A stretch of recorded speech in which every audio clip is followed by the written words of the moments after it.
अकोटची शानवर आज आपण पाहणार आहोत. अकोट नगर परिषदेसमोरून प्रवास करताना कुठली गोष्ट आपल्याला अपघातग्रस्त करू शकते.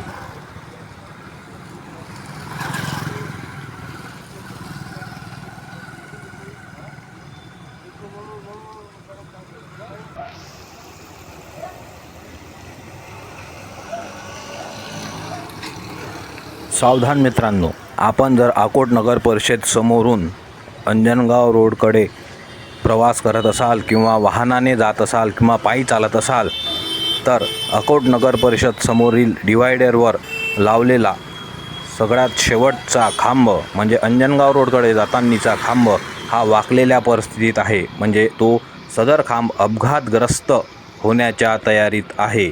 तरी आपण प्रवास करत असताना सदर खांबाकडे लक्ष देऊनच प्रवास करावा व या व्हिडिओद्वारे आम्ही प्रशासनाला सांगू इच्छितो की सदर इलेक्ट्रिक पोल हा दुर्घटने